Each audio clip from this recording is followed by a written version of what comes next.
इस कार्यक्रम के पुण्यार्जक हैं सेठी छाबड़ा परिवार निवासी गुवाहाटी एवं कोलकाता, स्वर्गीय श्री कवरी लाल जी सेठी एवं स्वर्गीय श्री सुमेर मल जी छाबड़ा की पुण्य स्मृति में श्रीमती रतनमणि देवी सेठी, श्रीमती इंदिरा देवी छाबड़ा।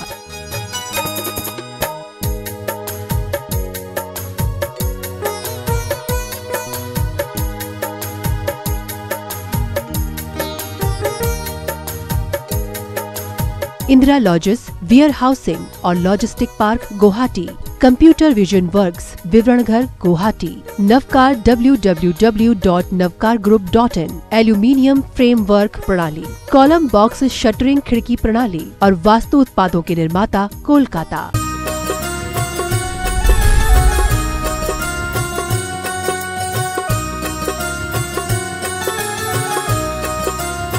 बोले देवादिदेव श्री आदिनाथ भगवान की जय जय जय। बोले चंदा प्रभु भगवान की जय जय जय। चिंतामणि पार्श्वनाथ भगवान की जय जय जय। संत शिरोमणि गुरुराचार्य श्री विद्यासागर जी महाराज की। आपके हाथ नहीं उठ रहे हैं। बोले गुणैतन प्रणेता शंका समाधान भावना योग प्रवर्तक प्रखर वक्ता जन जन के संत परम पूज मुनि श्री 108 प्रमाण सागर जी महाराज की। सत्य और संस्कृति का सजा भव्य वितान, कदम मिलाकर चल पड़े धर्म और विज्ञान। तीर्थराज शंभी शिखर की तलहटी में स्थित आत्म विकास का दिव्य सदन, जैन सिद्धांतों की वैज्ञानिक प्रयोगशाला, जहां बोलेगा समोसरण और जहां पंचायतन शैली में अद्भुत अतिशयकारी जिन मंदिर ज्ञान मंदिर का निर्माण हो रहा है और जहां आकर हम कर पाएंगे समोसरण का साक्षात्कार और जान पाएंगे कैसे होगा जीवन का उद्धार।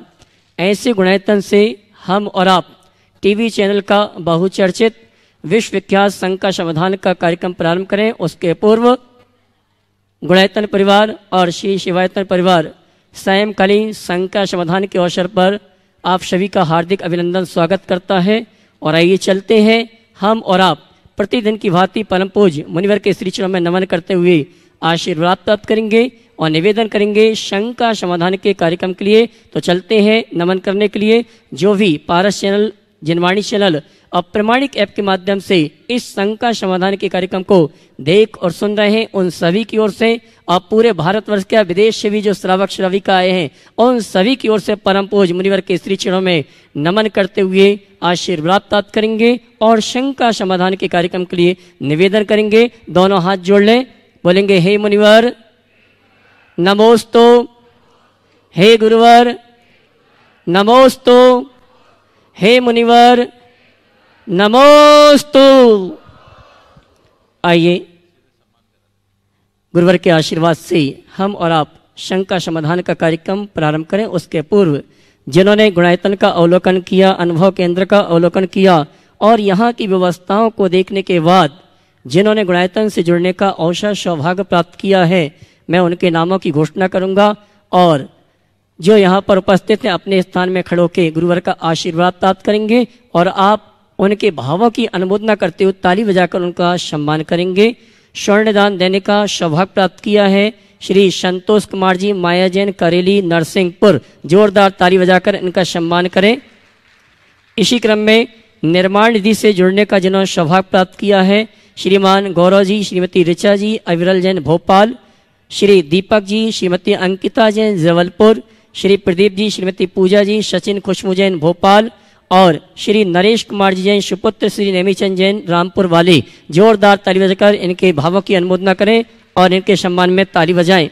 और आइए मैं उस परिवार को आमंत्रित करूंगा, उस माँ और बिटिया को आमंत्रित करूंगा जिन्होंने आज परम पूज मुनिवर के श्री चरण में नमन करते हुए आशीर्वाद प्राप्त किया है और सोने की 4 चूड़ी देने का अवसर प्राप्त किया है। श्रीमती आशा रानी जी पाटन। चलिए और मैं अब जिन्होंने सूत्रधार से रूप में जुड़ने का सौभाग्य प्राप्त किया है मैं उनको आमंत्रित करूंगा। वे आएंगे परम पूज मुनिवर के श्री चरण में नमन करते हुए गुरुवंदना का सौभाग्य प्राप्त करेंगे। और मैं चाहूंगा गुणायतन परिवार से मैं जिनके नामों की घोषणा करूं वे आएंगे और सम्मान का कार्यक्रम संपन्न करेंगे। श्रीमती स्वयं लता, अमित जी, पूनम जी, अक्षिका जी, ईशान जैन धन्यवाद, जिन्होंने गुणायतन में सूत्रधार के रूप में जुड़ने का सौभाग्य प्राप्त किया है, मैं आमंत्रित करूंगा। वे आएंगे परम पूज्य मुनिवर के श्री चरण में नमन करते हुए गुरु वंदना का सौभाग्य प्राप्त करेंगे। और मैं उनके सम्मान में आमंत्रित करूंगा श्रीमान सिद्धार्थ जी काशलीवाल, कानपुर गुणायतन परिवार। वे आएंगे हमारी श्रीमती श्यामलता, अमित जी, पूनम जी, अक्षिका जी, ईशान जैन धनबाद परिवार का सम्मान का कार्यक्रम गुणायतन परिवार की ओर से करेंगे श्रीमान सिद्धार्थ जी काशलीवाल जी। सिद्धार्थ जी उपस्थित नहीं, मैं गुणायतन ट्रस्टी डॉक्टर वास्तुविद प्रद्युम्न जी दिल्ली वालों को आमंत्रित करूंगा। वे आएंगे और हमारे सम्मानी सूत्रधार का सम्मान का कार्यक्रम संपन्न करेंगे। इसी क्रम में अगले सूत्रधार के रूप में मैं आवाज दे रहा हूं श्रीमान भागचंद जी, श्रीमती राजकुमारी जी, राजीव वंदना, यश जैन ललितपुर अगर उपस्थित हैं तो वे आएंगे। परम पूज्य मुनिवर के श्री चरण में नमन करते हुए धनबाद से श्रीमती श्यामलता जी, जिन्होंने सूत्रधार के रूप में जुड़ने का सौभाग्य प्राप्त किया, गुरु वंदना कर रही हैं। उनके सम्मान के लिए हमारे डॉक्टर वास्तुवेश प्रद्युम्न जी दिल्ली सम्मान का कार्यक्रम संपन्न कर रहे हैं। इसी क्रम में श्रीमान भागचंद जी, श्रीमती राजकुमारी जी, राजीव वंदना जी, यश जी जैन ललितपुर वे आएंगे और उनके सम्मान के लिए मैं आमंत्रित करूंगा हमारे गुणायतन परिवार के ट्रस्टी श्रीमान नेमीचंद जी शमशाबाद। वे आएंगे हमारे सम्मानी सूत्रधार का सम्मान का कार्यक्रम संपन्न करेंगे। और मैं चाहूंगा आप जोरदार ताली बजा करने के भावों की अनुमोदना करते हुए ताली बजा के सम्मान करें। श्रीमान भागचंद जी परिवार यहाँ पर उपस्थित है, उनके सम्मान के लिए गुणायतन ट्रस्टी श्रीमान नेमीचंद जी शमशाबाद आएंगे और हमारे सम्मानी श्री भागचंद जी परिवार का सम्मान का कार्यक्रम संपन्न करेंगे। इसी क्रम में मैं आपकी तालियों का सम्मान चाहूंगा जिन्होंने गुणायतन से शिरोमणि संरक्षक के रूप में जुड़ने का सौभाग्य प्राप्त किया। आज हमारे बीच नहीं है, लेकिन उनकी धर्मपत्नी यहाँ पर उपस्थित हैं, स्वर्गीय डॉक्टर महेंद्र कुमार जी पांड्या, श्रीमती आशा रानी जी पांड्या, इंदौर न्यूयॉर्क, जिनका हमेशा हमेशा इस गुणायतन के लिए लगाव रहा है और आगे भी और कुछ करने की भावना आज हमारे बीच उपस्थित है। मैं सम्मान सहित श्रीमती आशा रानी जी को आमंत्रित करूंगा। परम पूज्य मुनिवर के श्री चरण में नमन करते हुए गुरुवंदना का सौभाग्य प्राप्त करेंगी और उनके सम्मान के लिए मैं आमंत्रित करूंगा हमारे गुणायतन के कोषाध्यक्ष श्रीमान NL जी साहब और गुणायतन मंत्री गुणायतन ट्रस्टी श्रीमती चंद्रकला जी पाटनी रांची। ये दोनों आएंगे। सम्मानी श्रीमती आशा रानी जी पांड्या उनके सम्मान का कार्यक्रम संपन्न करेंगे। और मैं चाहूंगा ऐसी महिला श्राविका का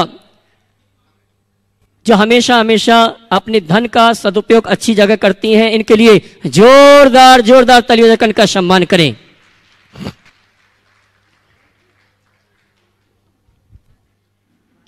और आइए सम्मान का क्रम चल रहा है, उसके पूर्व आप सभी के लिए सूचना है, आगामी 11 दिसंबर को परम पूज्य मुनिवर प्रमाण सागर जी, मुनिवर आर्य सागर जी महाराज का भव्य पिछिका परिवर्तन का कार्यक्रम दोपहर में 1 बजे से गुणायतन में प्रारंभ होगा। साथ ही 12 और 13 दिसंबर को हमारी बहुप्रतीक्षित तीर्थराज शंभेश शिखर की परिक्रमा प्रारंभ होगी।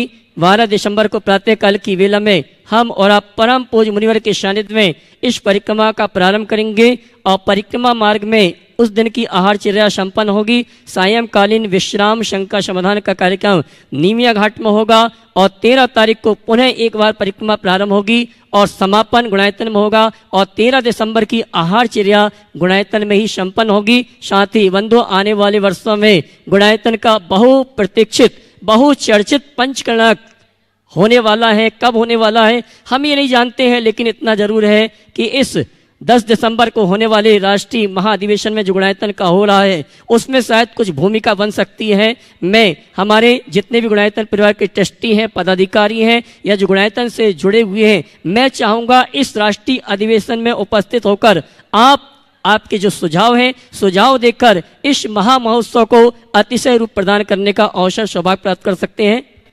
और श्रीमान मैं सम्मान सहित आमंत्रित करूंगा हमारे बीच में जयपुर से 2 वर्ष लेकर आए श्रीमान नीरज जी पाटनी, जयपुर हमारे बीच उपस्थित हैं। मैं आमंत्रित करूंगा, वे आएंगे परम पूज्य मुनिवर के श्री चरण में नमन करते हुए गुरु वंदना का सौभाग्य प्राप्त करेंगे और उनके सम्मान के लिए श्रीमान गुणायतन के कोषाध्यक्ष श्रीमान NL जी साहब दिल्ली, उनको आमंत्रित करूंगा, वे आए और हमारे श्रीमान नीरज जी पाटनी जिन्होंने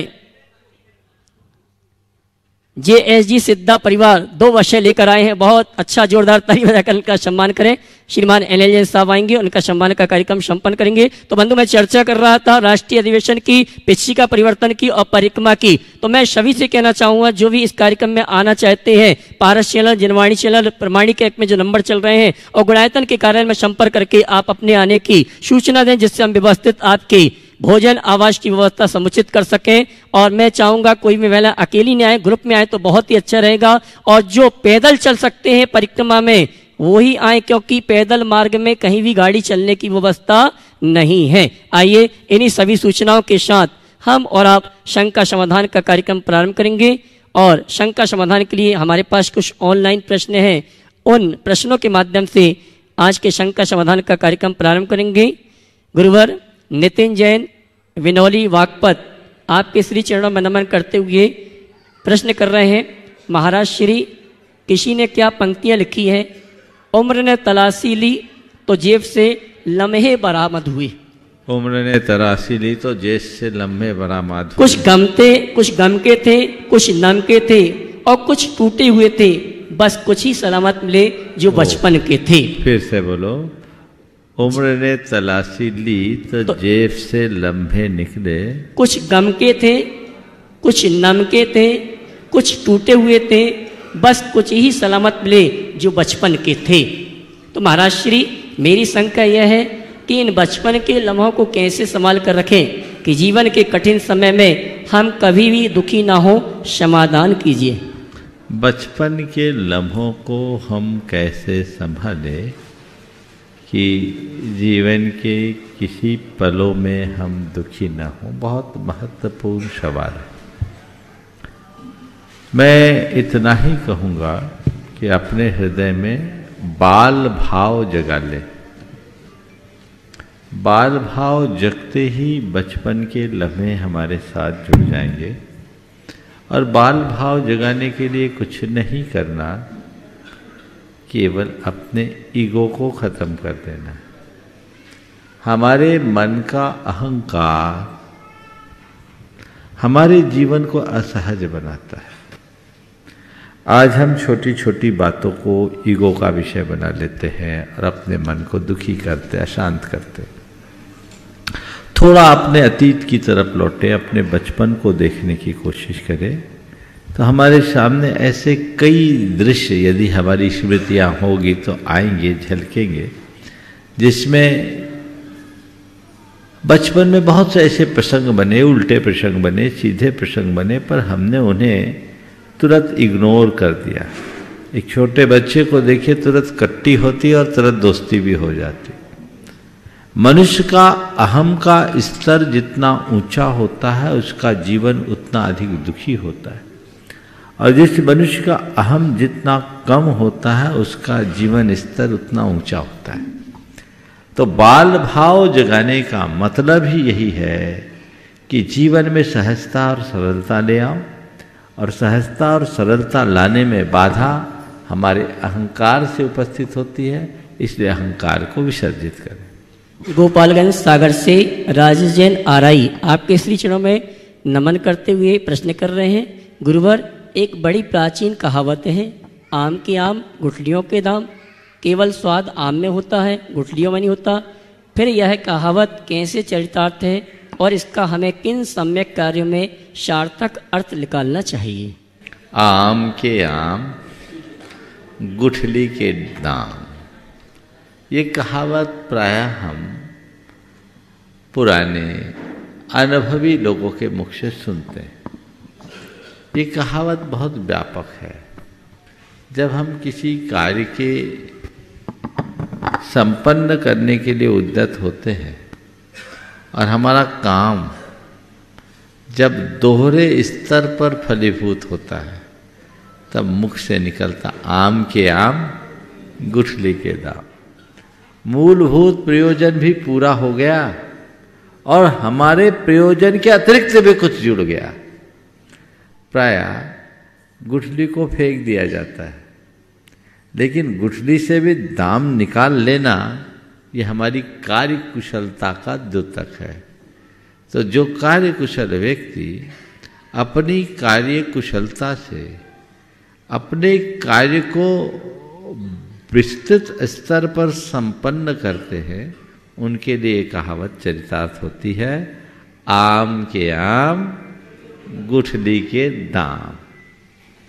जयपुर से श्रीमान ज्ञानचंद जी जैन आपके शीशों में नमन करते हुए प्रश्न कर रहे हैं, जिंदगी की तपन को सहन कीजिए। जिंदगी की तपन को सहन कीजिए। अक्सर वे पौधे मुरझा जाते हैं जिनकी परवरिश छाया में होती है, मुनिश्री मार्गदर्शन कीजिए। बिल्कुल ठीक है, जिंदगी की तपन को सहन कीजिए। अक्सर वे पौधे मुरझा जाते हैं जिनकी परवरिश छाया में हो। मुझे कुछ कहने की जरूरत नहीं है, इस एक वाक्य में ही बहुत कुछ कहा गया है। जब तक हम अपने आप को तपाएंगे नहीं, तब तक मजबूत नहीं बनेंगे। जो मनुष्य बहुत ज़्यादा सुख सुविधाओं में जीता है वो कमज़ोर हो जाता है, और वे लोग बहुत मजबूत होते हैं जो सब तरह की परेशानियों को सहते हैं। मेरे संपर्क में एक सज्जन है जो बड़े उद्यमी हैं। मुंबई में उन्होंने अपना घर बनाया, तो घर बनाने के इस क्रम में उनने नीचे थोड़ा सा स्थान मिट्टियों का रखा, मिट्टी डाल के रखा बॉम्बे जैसी जगह में, और बोला इसलिए रखा महाराज ताकि हमारे बच्चे मिट्टी में खेल सके, नहीं तो कमज़ोर हो जाएंगे। हम लोग गांव में पले बढ़े, मिट्टियों में खेलें तो आज स्ट्रांग है, हम चाहते हैं हमारे बच्चे भी मिट्टी में खेलें। आजकल के लोग बच्चे को इन्फेक्शन हो जाएगा, इन्फेक्शन लबादा ओढ़ के रखते हैं, वो कमज़ोर होते हैं। तो ये बात हर संदर्भ में लेना चाहिए। हम अपने आप को तन से और मन से इतना मजबूत बनाएं कि सब प्रकार की झंझावातों को सह सके। मैं अक्सर ये वाक्य दोहराता हूँ, जितना सहन करोगे उतना समर्थ बनोगे। जो सहन करता है वही समर्थ बनता है। इस सूत्र वाक्य को याद रखिए और इसे अपने जीवन का आदर्श बनाकर चलिए। इंदौर से चेतन कुमार जी जैन आपके श्री चरणों में नमन करते हुए प्रश्न कर रहे हैं, गुरुवर मंदिर जी में मेरी पत्नी ने मुझसे कहा कि कुछ पैसे दे दीजिए, मुझे दान पात्र में डालना है। मैंने दे दिए और घर चले आया। बहुत दिनों बाद ख्याल आया कि दान पात्र में दान के भाव तो पत्नी के हुए थे, पैसे मैंने दिए और मैं भी चाहता हूँ कि अगर उन भावों का पुण्य मिले तो मेरी पत्नी को ही मिले। प्रश्न यह है कि पुरुष द्वारा अर्जित किए हुए पैसे पर पत्नी का पूरा हक होता है, तो क्या इस पैसे से पत्नी द्वारा किए गए अच्छे कर्मों या दान से मिले पुण्य में पुरुष का भाग होता है क्या? देखिए, बहुत अच्छा सवाल किया। पुरुष द्वारा दिए गए पैसों का, दान का फल मैंने कई बार अपने प्रवचनों में भी बोला है, शंका समाधान में भी बोला है कि घर का मुखिया, इस प्रश्न को थोड़ा मैं दूसरे तरफ ले जाकर के उत्तर देना चाह रहा हूँ। घर का मुखिया दान किया तो फल केवल मुखिया को मिलेगा कि घर के अन्य सदस्यों को भी? पति ने दान किया तो उसका फल पति को ही मिलेगा कि उसकी पत्नी और अन्य सदस्यों को भी? तो मैंने अनेक बार इस कार्यक्रम में लोगों को बताया है कि नहीं, घर का मुखिया यदि दान किया है और पूरा घर उसकी अनुमोदना कर रहा है तो सबको उसका दान का फल मिलेगा, क्योंकि वह व्यक्ति भले मुखिया है पर संपत्ति तो घर की है और घर के सब लोगों की सहभागिता है। इसलिए घर का मुखिया अगर दान करता है, बाकी लोग उसकी अनुमोदना करते हैं, सब पुण्य के भागी हैं। और कोई व्यक्ति पाप करता है, शेष लोग उसकी अनुमोदना करते हैं, तो पाप के भी भागी होंगे। समानता दोनों में। इन्होंने सवाल दूसरे तरीके से किया कि धर्मपत्नी ने मंदिर में गुल्लक में दान करने के लिए, दान पात्र में दान देने के लिए पैसे मांगे, मैंने दिया, उनने दान किया, तो इसका पुण्य किसको लगेगा? आपने अगर दान देने के लिए पैसे दिए तो पुण्य आपको मिलेगा एक हिस्से में, लेकिन आपने पत्नी के लिए पैसे दिए तो आपका पैसा पत्नी के पास जाएगा और पत्नी ने जो दान दिया उसका पुण्य पत्नी के पास आएगा, क्योंकि जो पैसा आपने किसी को दे दिया वो आपका कहाँ रहा, दूसरे को दिया ना। तो जिसको दिया पुण्य पाप का संबंध उससे होगा। इसलिए मैं आप लोगों को एक सीख देना चाहता हूँ, जो करना है अपने हाथ से कर जाओ, पीछे मत करो, क्योंकि आखिरी में तो सबको छोड़ के ही जाना है। तो अपने हाथ से करके जाना चाहिए। हाँ, अगर कोई व्यक्ति ये कह रहा है कि मुझे दान पात्र में पैसा देना है, दे दीजिए, तो बिल्कुल उदारता पूर्वक देना चाहिए। और वो 10 मांगे तो 20 देने का भाव करना चाहिए, ताकि दोहरा पुण्य मिल जाए। पर सामान्य रूप से पैसे मांग रहे और आपने दिया और उसने उसका जो उपयोग किया, वह पुण्य पाप उसके ऊपर है। मुकेश जी, साधना जी गंगवाल वारा राजस्थान से आपके श्री चरण में नमन करते हुए प्रश्न कर रहे हैं। महाराज श्री, संबंधों की धरती पर शंका का बीज डल जाता है तो अविश्वास रूपी पेड़ खड़ा हो जाता है और रिश्ता रूपी फल कड़वा हो जाता है, कड़वाहट कटुता बढ़ जाती है। तो महाराज श्री, संबंधों की धरती पर कौन सा बीज रोपण करें जिससे मधुरता रूपी फल प्राप्त हो सके, समाधान करें। संबंधों की धरती पर कौन सा बीज बपन करे जिससे मधुरता के फल मिल सके। मैं तो ये कहूँगा कि संबंधों की धरती में आप ऐसा बीज बोए जो सबको मधुरता दे। गन्ना का स्वभाव मधुर है। गुरुदेव का एक बहुत अच्छा हाइकू है, मधुर बनो दांत तोड़ गन्ना भी लोकप्रिय है। मधुर बनो दांत तोड़ गन्ना भी लोकप्रिय है। अपने हृदय में मधुरता लाने की कोशिश करो। तो हम ऐसा बीज बोए जहां कड़वाहट का कोई सवाल ही ना हो। तो शंका की जगह यदि आत्मीयता का बीज बोएंगे तो मधुरता का फल प्रकट होगा, इसमें कोई संशय नहीं, प्रत्यक्ष। और आइए चलते हैं जो यहाँ पर उपस्थित श्रावक श्राविका हैं जिन्होंने आज शंका समाधान के लिए अपने नाम लिखाए थे, उनके बीच से हम शंका समाधान के कार्यक्रम को प्रारंभ करेंगे। और पहली शंका लेकर आई हैं नव्या जैन नागपुर, उसके बाद तैयार रहेंगी कुमारी पारुल जैन सिविल जज जबलपुर। मुनिश्री 108 प्रमाण सागर गुरुदेव और मुनिश्री 108 अरय सागर गुरुदेव के चरणों में मेरा त्रय बार नमोस्तु नमोस्तु नमोस्तु। मुनिश्री, मेरा प्रश्न ये है कि हम रात्रि में चारों प्रकार के आहारों का त्याग कर देते हैं, लेकिन हम रात्रि में पानी ज़रूर पीते हैं, तो उसमें रात्रि में पानी पीने का क्या दोष लगता है और क्यों दोष लगता है? मेरी आपने 4 प्रकार का आहार त्यागा, उसमें पानी का त्याग किया कि नहीं किया? 4 प्रकार के आहार को जब बोलेंगे तो उसमें पानी भी आएगा, समझ गए? और जब आपने पानी भी त्याग दिया तो फिर क्यों पिए?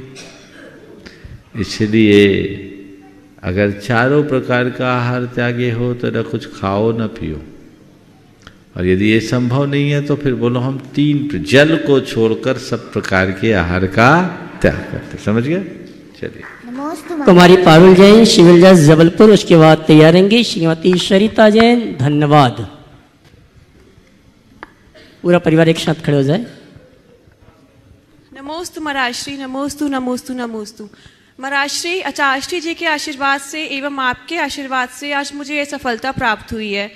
तो आगे चलकर मैं एक न्यायाधीश के रूप में किस तरह अपने कर्तव्यों का निर्वहन एवं धर्म के पालन के बीच सामंजस्य के साथ कार्य कर सकूं, कृपया समाधान कीजिए। कल ही एक यहाँ के सब जज आए थे, उनका भी नाम उत्कर्ष था। तो मैंने उनसे यही सवाल का उत्तर दिया जो आज आपने पूछा है।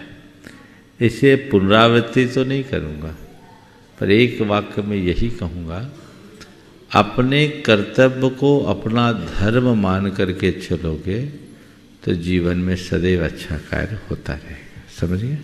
बहुत बहुत आशीर्वाद। महाराष्ट्री, हमारे धर्म में सबसे बड़ा धर्म को क्षमादान बोला गया है, परंतु आगे जाके मुझे एज अ न्यायाधीश कुछ क्राइम्स होंगे जिसमें मुझे पनिशमेंट देनी ही पड़ेगी और हो सकता है मृत्यु दंड के भी बहुत ज़्यादा प्रोविजंस दिए रहते हैं, प्रावधान दिए रहते हैं, तो उस समय मैं क्या करूं? मृत्युदंड और क्षमादान के बीच बहुत ज़्यादा कॉन्ट्रडिक्शन होता है। देखिए, सबसे पहली बात, हर व्यक्ति के धर्म का दायरा अलग अलग होता है। जो व्यक्ति न्याय के शासन पर बैठा है, न्याय के आसन पर बैठा है, उसका धर्म न्याय करना है। और न्याय करने के क्रम में प्रथम बात तो यही है कि वो अधर्म न करे, मुझसे अधर्म न हो, धर्म हो या ना हो, अन्याय न हो। समझ गए? अन्याय से बचना है। अब एक न्यायाधीश सबको क्षमादान कर देगा तो पूरी न्यायिक प्रक्रिया ही ठप होगी। तो उसे जो भारतीय दंड विधान है उसके तहत अपना न्याय करना चाहिए, पर किसी भी प्रकार का पूर्वाग्रह, दबाव, भय या प्रलोभन से अपने न्याय शासन को अप्रभावित रखना चाहिए।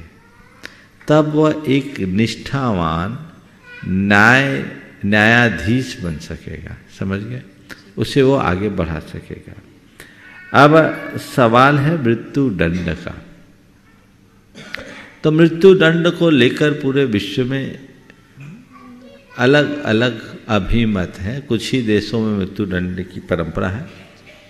हमारे गुरुदेव भी मृत्यु दंड के पक्ष में नहीं। तो हमारे पास ऐसे मौके में भारतीय दंड विधान के अंतर्गत अपने दायरे में रहते हुए सामने वाले को जो दंड दिया जा सके दे सकते, वैकल्पिक भी हो। और दंड दाता का उद्देश्य सामने वाले को दंडित करने का बाद में होना चाहिए, उसे सुधारने का उद्देश्य पहले होना चाहिए। समझ गए? ताकि वो सुधर सके और अपने जीवन को बेहतर बना सके। श्रीमती शरीता जैन धन्यवाद। उसके बाद तैयार रहेंगी सूत्रधार गुणायतन श्रीमती श्यामलता जैन धन्यवाद। द्वय मुनिराजों के चरणों में मेरी और मेरे दोनों परिवारों की ओर से त्रैवर नमोस्तु महर्षि। महर्षि, जिन जीवों के मन नहीं होता, एक इंद्री दो इंद्री आदि, उनकी गति कैसे निश्चित होती है? देखिए, मन भले ना हो पर उनके पास ज्ञान है, वे अपने ज्ञान के बल पर कर्म का बंध करते हैं, उनकी आयु होती है और उसी अनुरूप उनकी परिणति होती है। सूत्रधार बनाते श्रीमती श्यामलता जी जैन धन्यवाद। उसके बाद तैयार रहेंगी श्रीमती अनीता जी पाटौदी शारडम। महाराज जी बोलिए बोलिए। ओ मेरे और मेरे परिवार की ओर से समस्त जीवों की तरफ से महाराज जी को, दोनों महाराज जी को नमोस्तु नमोस्तु नमोस्तु। महाराज जी, महाराज जी, आज के दिन आप ही भगवान हैं, भगवान को नमोस्तु नमोस्तु नमोस्तु। महाराज जी, मेरी शंका है कि शिखरबंद मंदिर और चैताल्य दोनों में वास्तु का क्या महत्व है? कुछ है या नहीं? महाराज जी, मैं शंका का समाधान चाहती हूँ। देखिए, वास्तु के विषय में मैंने एक बार कहा, वास्तु का एक अपना शास्त्र है। हमें अगर वास्तु पर विश्वास है तो जो कुछ भी काम करे वास्तु शास्त्र के विधान अनुसार करे। गृह चैतालय के लिए भी एक प्रावधान है, 11 अंगुल से बड़ी प्रतिमा नहीं होनी चाहिए, घर के एक निश्चित दिशा में होनी चाहिए, विशिष्ट तीर्थंकरों की प्रतिमाएं ही घर में होनी चाहिए। इसी तरह मंदिर का भी है, जिसको हमें देखकर यथासंभव पालन करना चाहिए। और बोलो। हाँ बोलो। महाराज जी, जब कुवैत चल रहा था, जब कोरोना चल रहा था महाराज जी, हाँ, उस टाइम में झारखंड आहार समिति बना था। झारखंड आहार समिति बना था, हाँ, जिसमें कि धनबाद के भी सदस्य मेंबर हैं। उसी टाइम में निमिया घाट में सरस्वती माता जी थी, जिनका चौमासा चल रहा था, तो हमने उनके लिए भी एक आहार समिति बनाई थी। तो महाराज जी, अभी तक उनकी चल रही है। तो मेरी भावना ये है कि महाराज जी उनकी हमेशा स्थायी रूप से चलती रहे। आशीर्वाद। चलिए समझ के करिए। ओम। श्रीमती अनीता जी पाटौदी शारडम। उसके बाद सम्मान से आमंत्रित करूंगा श्रीमती आशा रानी जी पाटन, श्रीमती स्नेहलता जी सागर।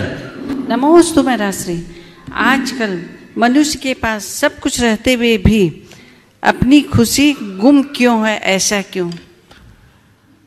सब कुछ है पर खुशी नहीं, ऐसा क्यों है? ऐसा इसलिए है कि वो खुशी को छोड़कर सब कुछ छुपाने लगा है। जिस दिन मनुष्य के मन में खुशी पाने की चाहत जाग जाएगी तो सब कुछ पाने की चाहत खत्म हो जाएगी, और जब सब कुछ का मोह छूटेगा तभी खुशी पाएंगे। हम खुशी को खोजते कहाँ हैं? हमें खुशी चाहिए कि चीज़ें। जब तक मनुष्य चीज़ों में ही भागेगा, चीज़ों के पीछे पागल रहेगा, उसकी खुशियाँ उससे दूर होगी। इसलिए खुशी पाना चाहते हैं तो केवल खुशी को खोजे ताकि अपने जीवन को अच्छा बना सके। श्रीमती आशा रानी जी पाटन एवं श्रीमती श्रीलता जी सागर, उसके बाद तैयार रहेंगे श्रीमती डॉक्टर रूबी जी, डॉक्टर शैलेश जी कटनी।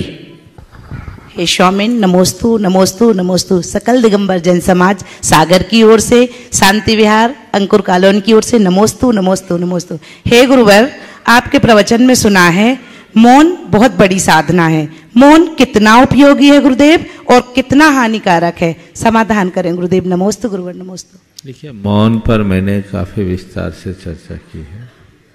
मौन कितना उपयोगी है और कितना हानिकारक है। मैं कहूँगा मौन बहुत उपयोगी है। अपनी साथ अपना संवाद जोड़ने के लिए, स्वयं के साथ स्वयं का संवाद बनाए रखने के लिए मौन जरूरी है। मौन हमारे चित्त के केंद्रीकरण का आधार है।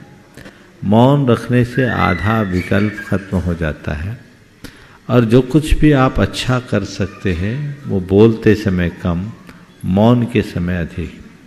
मौन के क्षणों में मनुष्य का मन मुखर होता है, उसका मनन प्रारंभ होता है।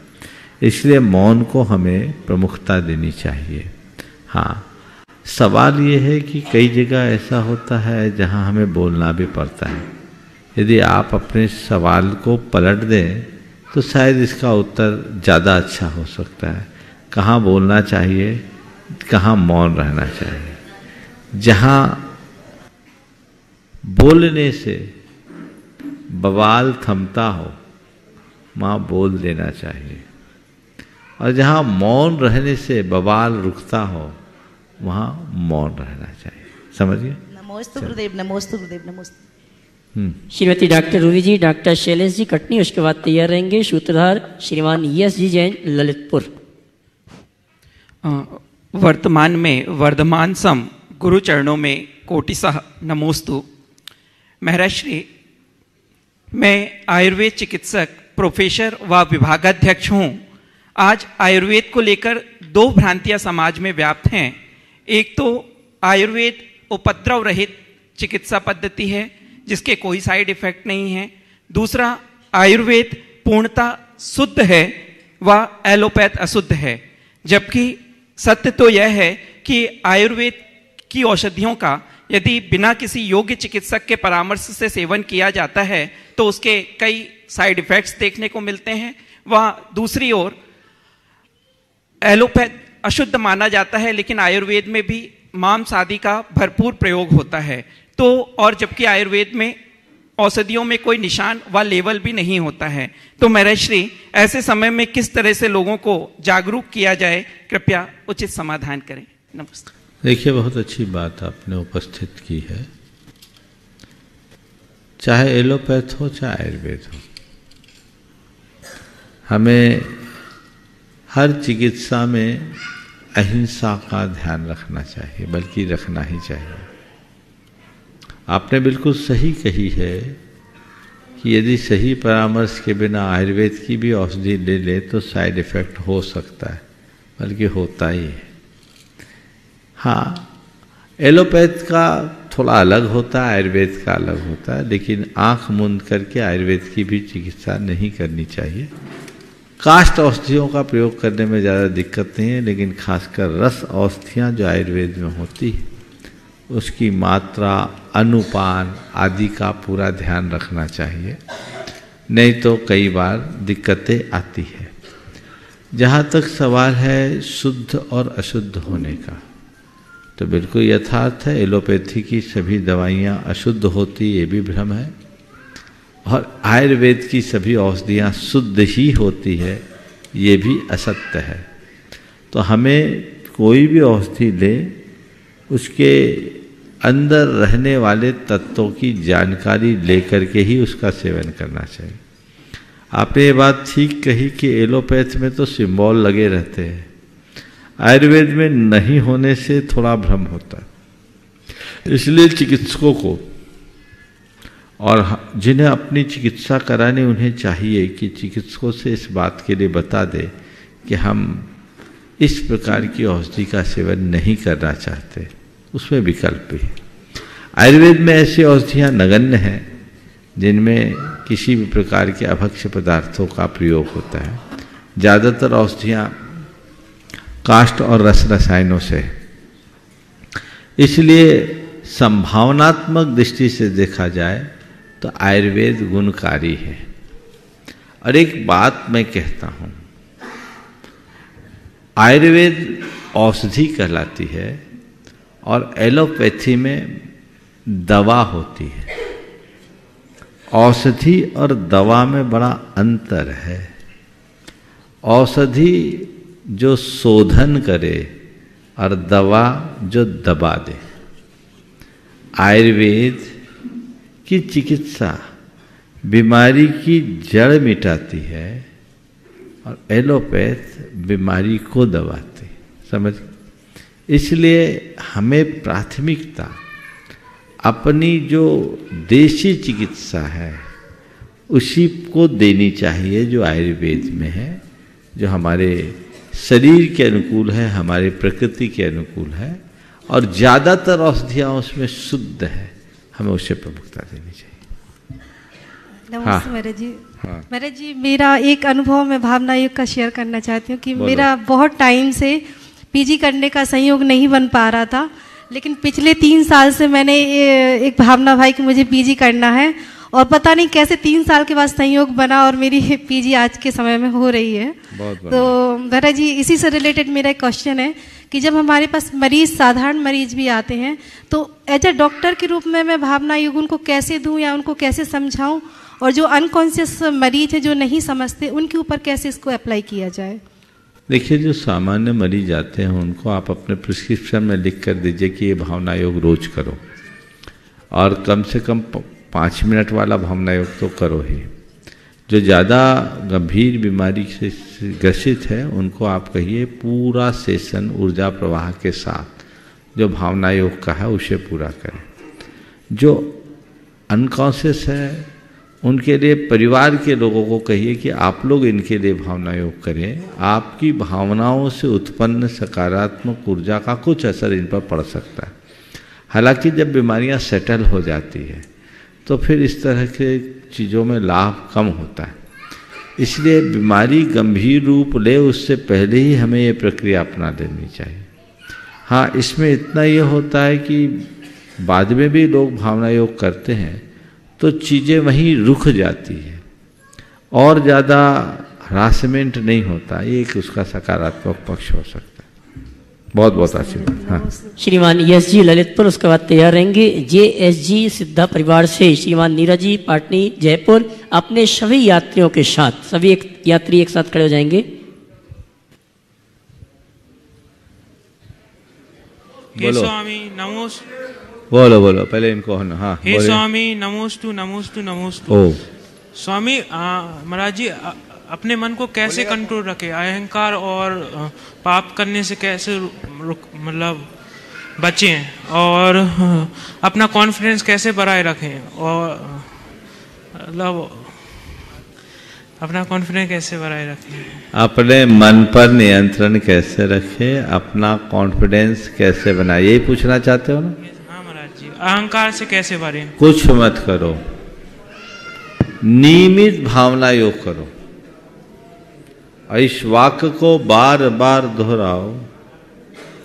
मुझे सहज रहना है, मुझे शांत रहना है, मुझे संयम रखना है, समझ गए महाराज जी? और मुझे सकारात्मक रहना है। इन शब्दों को बार बार दोहराओगे तो थोड़े ही दिनों में तुम्हारे अंदर वो सब क्षमताएं विकसित हो जाएगी। महाराज जी ऊर्जा प्रवाह का क्या प्रभाव पड़ता है, वो रोज करनी चाहिए कि नहीं? अगर करो तो अच्छा है, अपने शरीर में और अधिक स्ट्रेंथ बनती है, शारीरिक मानसिक शक्ति बढ़ती है। श्रीमान नीरज जी पाटनी जयपुर, उसके बाद तैयारेंगे निर्मल जी खंडारे अंजनगांव शुजी महाराष्ट्र। नमोस्तु महाराज जी, नमोस्तु महाराज जी, नमोस्तु महाराज जी। आपके श्री चरणों में पूरे जैन शोषक ग्रुप सिद्धा परिवार की ओर से नमोस्तु, और आपके शिष्य संधान सागर जी परिवार से, हम जोटवाड़ा से हैं हम लोग, तो जयकारा गुरुदेव का, जयकारा गुरुदेव का। हम हर साल 2-2 बसें लेके आते हैं सभी यात्रा पे, अब की बार इस साइड का हुआ, और विशेषकर शांति कुमार जी, ममता जी सोगानी ने आपके श्री चरणों में बारंबार नमोस्तु बोला है मुझे कि आचार्य श्री मुनिश्री को बोलिएगा कि नमोस्तु नमोस्तु नमोस्तु। एक छोटा सा मेरा सवाल है, ऐसा सवाल है कि हम जब भी मंदिर जाते हैं तो भगवान के पास कुछ न कुछ मांगते हैं कि मेरा बेटा अच्छी पढ़ाई कर ले, हमारे घर में निरोगी काया रहे, ऐसा है वैसा है, सभी लोग मांगते हैं। पर एक मन में हमेशा एक सवाल रहता है कि हमारे तीर्थंकर जो भी है वो कभी भी इस मुद्रा में नहीं रहते हैं। हमारे तीर्थंकर तो इस मुद्रा में रहते हैं, तो वो तो हमेशा ये कहते हैं कि सब कुछ छोड़ करके आप मेरे पास आ जाओ, इस तरीके से। तो इन दोनों में क्या अंतर है कि हम जब मांगते भी हैं और हमारे तीर्थंकर इस तरीके से हमें कहते हैं कि सब कुछ छोड़ के साधना में लीन होकर के मोक्ष मार्ग की प्राप्ति करूं, तो हम लोग जो मांगते हैं हमारी भ्रांति है या हम लोग सही हैं, या जो हमारे तीर्थंकर जिस मुद्रा में बैठे हैं, तो ये हमेशा मन में विचार रहता है कि हमें करना चाहिए, तो क्या करना चाहिए प्रभु के सामने जाकर के? हम लोग जो मांगते हैं ना, वो हमारी भ्रांति नहीं, वो हमारी आदत है। आदत क्या है? आदत। जो हमेशा मांगता है उसको हम क्या बोलते हैं? मांगने वाले को भिखारी। कौन है? थोड़ा जोर से बोलो। भिखारी मांगने वाले को। अब जो जन्म से भिखारी है वो हमेशा हाथ फैलाएगा ही। सत्य। भाव भाव से हम भिखारी बने हुए हैं।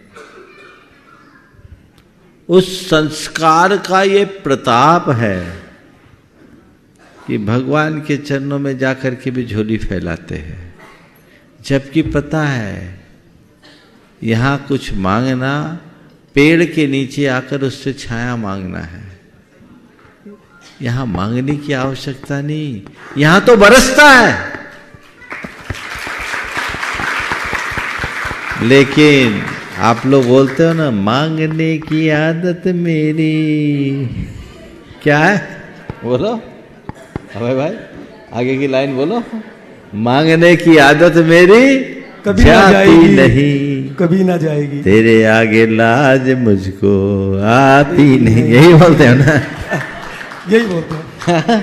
तो ये मांगने की आदत बनी हुई है, यथार्थ है। प्रभु कहते हैं तू शहंशाह है, भिखारी क्यों बना है? जब तक हाथ फैलाता रहेगा भिखारी बनेगा। जिस दिन हाथ पर हाथ धरकर अंतर्मुख हो जाएगा तो सम्राट हो जाएगा। भगवान का संदेश कहते हैं हाथ फैलाना बंद कर, हाथ बांध कर आत्मस्त हो जा, तू भी त्रिलोक के अधिपति बन जाएगा। लेकिन हमारी नादानी, हमारी कमजोरी हमें हमेशा औरों के आगे हाथ फैलाने के लिए लालायित करती है। बस एक छोटी सी बात और थी संलेखना के ऊपर, जो आपने जयपुर में जो भ्रांतियां थी और जो कानून को जो आपने दिखाया है ना जैन समाज की ओर से कि संलेखना सही है, उसके लिए पूरा जयपुर जैन समाज है, पूरा भारतवर्ष जैन समाज आपको कोटि कोटि प्रणाम करता है और वंदना नमोस्तु करता है आपके श्री चरणों में कि आपने ये भ्रांति दूर करी समाज को, और बहुत बड़ा आपने ये अलग जगाया जयपुर के अंदर। बहुत बहुत आशीर्वाद। चलिए श्रीमान निर्मल जी खंडारे अंजनगांव शुजी महाराष्ट्र। उसके बाद आवाज दूंगा गुणायतन मंत्री श्रीमती चंद्रकला जी पाटनी रांची। गल मुरीनाज को त्रिवार नमोस्तु नमोस्तु नमोस्तु। मेरा प्रश्न है कि मानस स्तंभ में विराजित प्रतिमाओं का रोज अभिषेक या प्रक्षाल क्यों नहीं किया जाता? और इसके साथ ये कहे कि मानस स्तंभ में, पुराने मानस स्तंभ में 4 ही प्रतिमा होती थी, लेकिन आजकल 4, 8, 24 प्रतिमा रखी जाती है, इसका क्या कारण है? देखिए, मानस स्तंभ में विराजित प्रतिमाओं का नित्य अभिषेक इसलिए नहीं होता कि वो स्तंभ है। स्तंभ में हम पहुंचेंगे कैसे? और जब स्तंभ में पहुंचने की सीढ़ियां बना देंगे तो स्तंभ कहाँ रहे? समझ गए? तो जहाँ हमारा पहुंच पाना नित्य संभव नहीं है, वहाँ नित्य अभिषेक कैसे होगा? यदा वो संरचना है, उसकी नित्य अभिषेक की आवश्यकता भी नहीं। 2-5 वर्षों में लोग एक महोत्सव पूर्वक मानस स्तंभ का अभिषेक करते हैं, उसमें कोई दोष नहीं। मानस स्तंभ में 4 प्रतिमाओं का जहाँ तक सवाल है, हमारे यहाँ दोनों तरह के उल्लेख मिलते, 4 और 8 के।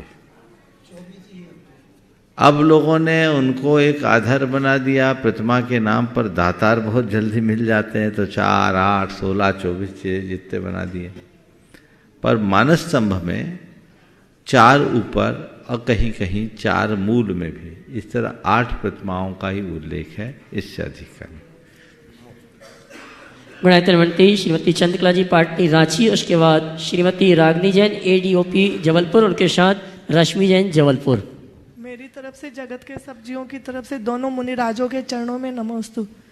महाराज श्री, अपने उद्देश्य में ईमानदारी से लगे रहना ही सफलता का अपने उद्देश्य में ईमानदारी से लगे रहना ही सफलता का सबसे बड़ा रहस्य है, तो ये रहस्य सबको समझाइए। अपने उद्देश्य के प्रति पूरी तरह समर्पित होकर लगे रहना हमारी सफलता का सबसे बड़ा रहस्य है। और आप पूछ रही हैं कि ये सब, आप निवेदन कर रही हैं कि ये सबको समझाइए। अब सवेरे का प्रवचन आप सुन नहीं पाती, हम वही तो समझा रहे हैं, है ना? अभी वही चल रहा है नियमित। अब आप तो चौके में लगे रहते हैं ना, इसलिए मालूम नहीं पड़ता। अभी समझाने का अवकाश नहीं है। लेकिन एक पंक्ति में मैं कहूँगा, अगर अपने जीवन को सफल बनाना चाहते हो, किसी भी क्षेत्र में सफलता हासिल करना चाहते हो, तो बस अर्जुन की तरह ध्येय निष्ठ बनो और अपनी सारी शक्ति को, 2 दिन पहले मैंने कहा था, अपनी इच्छा शक्ति को, अपनी संकल्प शक्ति को पूरी तरह से समर्पित कर दो, तब तुम्हें सफलता प्राप्त होगी, सिद्धि प्राप्त होगी। तो संपूर्ण इच्छा और संकल्प के साथ ठान करके आगे बढ़ोगे, तभी सफलीभूत हो। श्रीमती रागनी जैन ADOP जबलपुर, उसके बाद तैयारेंगी श्रीमती शैली जी दोषी मुंबई। नमोस्तु महाराज जी, नमोस्तु महाराज जी, नमोस्तु महाराज जी। शशि जैन सागर। हाँ बोलो महाराज जी। मेरा क्वेश्चन है कि भवांतरों को नष्ट करने की दवा है तो कौन सी है वह? क्या? भवांतरों को नष्ट करने की दवा। हाँ, कृपया हम सबका मार्गदर्शन कीजिए। भवांतरों को नष्ट करने की एक ही दवा है, वो है जिनेंद्र भगवान के वचनों को अपनाकर रत्नत्रय के मार्ग पर चलो। जिन वयन मोहशः मिनम,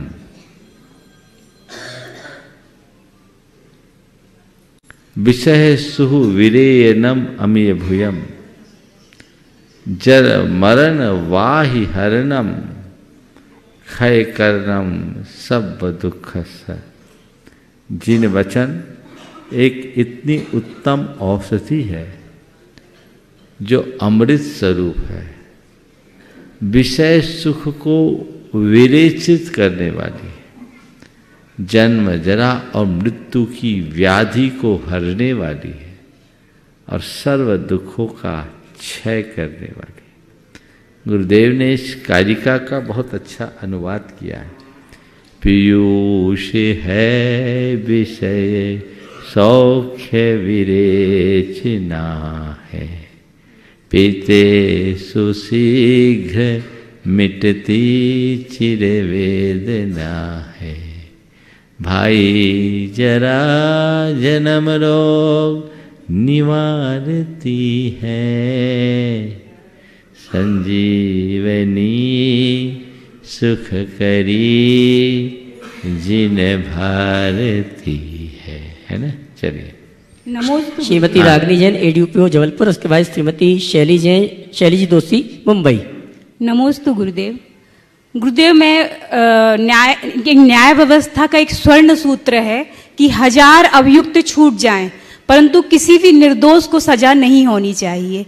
मैं पब्लिक प्रोसिक्यूटर के पद पर कार्य करती हूँ, और जब मैं किसी भी अभियुक्त के मतलब किसी भी प्रकरण में पैरवी करती हूँ, तो उन प्रकरणों को देखते देखते मतलब कार्रवाई करते करते मुझे ये समझ में आ जाता है कि जो अभियुक्त है वो वास्तव में अभियुक्त नहीं है।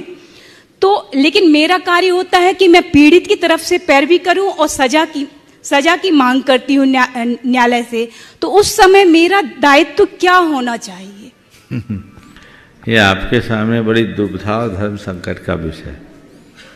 ये बात सच है कि आजकल असली अभियुक्त तो कई कानूनी खामियों का फायदा उठा के बच जाते हैं, और कई ऐसे लोग जिन्होंने कोई अपराध नहीं किया वो फंस जाते हैं। जिस पद पर आप हो उस पद पर पूरे दंड विधान का निर्धारण करने का धाराएं शायद आपके ही कहने से लगती। जी। तो आपको ये चाहिए कि तथ्यों के आधार पर उस पर धाराएं लगाई जाए। ज़्यादातर आपराधिक मुकदमों में पहला लक्ष्य सामने वाले को फंसाने का होता है, और उसमें एक नहीं अनेक धाराएं लगा दी जाती हैं जो न्याय सम्मत भी नहीं है और धर्म सम्मत भी नहीं। अपने विवेक से उसे जितना कम कर सके करे। मैं मानता हूँ कि इस पे तुम्हारे जैसे अधिकारियों के ऊपर भी कुछ होते हैं, उनका भी दबाव होता है, लेकिन उन सब के मध्य रहते हुए हम जितना अच्छा कर सके वो करने का प्रयास करें। नमस्ते। श्रीमती शैली जी दोषी मुंबई, उसके बाद तैयार रहेंगे रवि जैन कुम्हारी रायपुर छत्तीसगढ़। ओम नमोस्तु महाराज जी। जय महाराज जी के चरणों में मेरा त्रिवार नमोस्तु नमोस्तु नमोस्तु। महाराज जी, भय संज्ञा भी है और भय नौ कर्म भी है, और सामान्य से डर को भय भी कहा जाता है, और सम्यक दृष्टि जीव को सप्त भय नहीं होते हैं, और मुनि महाराजों की भय संज्ञा होती है। अब बहुत से लोगों को डर लगता है, डर के कारण कुछ बोलते हैं, और बाय चांस ऐसा हो जाता है कि वो घटना घट जाए। तो इसे हमें क्या समझना चाहिए? यह उनके नेगेटिव सोच है या कर्मों के उदय हैं? फिर कभी कभी कुछ लोगों के स्वभाव में प्रतिपल यही लगता है कि हर बात में डर है, भय है, तो वो ऐसे ही रिएक्ट करते हैं कि हर बात मतलब सामने वाला भी डर है, वो खुद भी भयभीत होते हैं। तो उन्हें इस भय को दूर करने के लिए क्या करना चाहिए? भय का दूसरा रूप हम डिप्रेशन जैसा भी समझ सकते हैं क्या? बिल्कुल ठीक। भय या डर, पहला सवाल ये क्या है, दूसरा सम्यक दृष्टि को ये होता है या नहीं होता है, और तीसरी बात जो आपके सवाल का सार है वो बोल रहा हूँ, और तीसरा आपने पूछा है इससे बचने का रास्ता क्या है। देखिए, भय एक प्रकार की दुर्बलता है। आपने बिल्कुल सही कहा है, हमारे शास्त्रों के अनुसार भय एक कर्म भी है, भय एक नोकर्म भी है, भय एक संज्ञा भी। ये स्वाभाविक रूप से होता है, और भय संज्ञा 8वें गुण स्थान तक होता है। ध्यान निमग्न मुनि राजों को भी भय कर्म का उदय होता है। भयोत्पादक वास्तविक और काल्पनिक परिस्थितियों के निर्मित होने पर जो मन में घबराहट का परिणाम होता है उसको भय कहते हैं। ये एक नकारात्मक आवेग है जो कमोवेश सभी लोगों के अंदर होता है। जहाँ तक सम्यक दृष्टि के भय होने का सवाल है, तो मैं आपसे कहूँगा, आत्मा के ध्यान में डूबे बीतरागी मुनि के अलावा, निर्विकल्प समाधि में लीन मुनि के अलावा संसार के हर प्राणी में किसी न किसी रूप में भय होगा। लेकिन एक भय होना और एक भय से आतुर होना, सम्यक दृष्टि के मन में भय रहता है पर उसके हृदय में भयातुरता नहीं होती। भय तो रहेगा, स्वाभाविक है।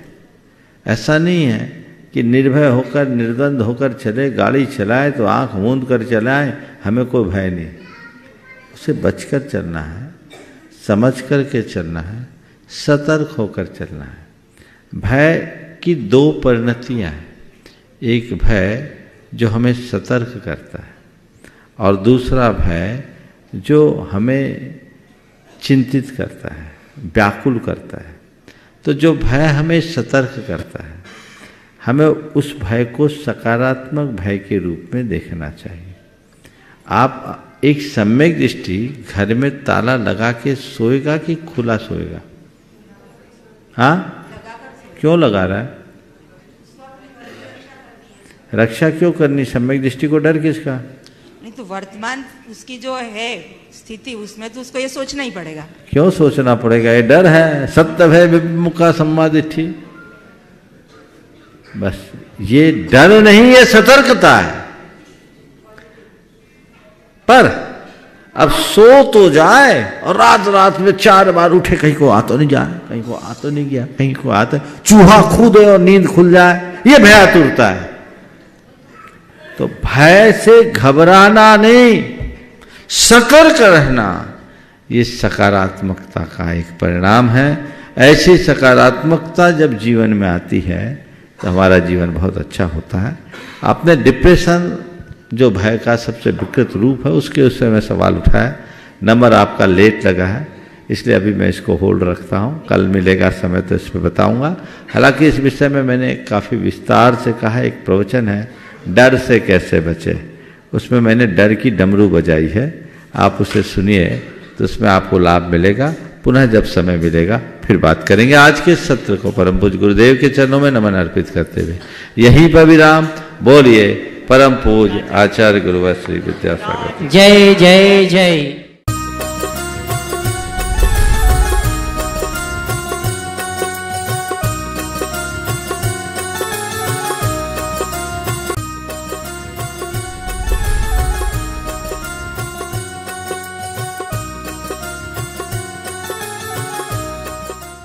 इस कार्यक्रम के पुण्यार्चक थे सेठी छाबड़ा परिवार निवासी गुवाहाटी एवं कोलकाता, स्वर्गीय श्री कवरी लाल जी सेठी एवं स्वर्गीय श्री सुमेर मल जी छाबड़ा की पुण्य स्मृति में श्रीमती रतनमणि देवी सेठी, श्रीमती इंदिरा देवी छाबड़ा।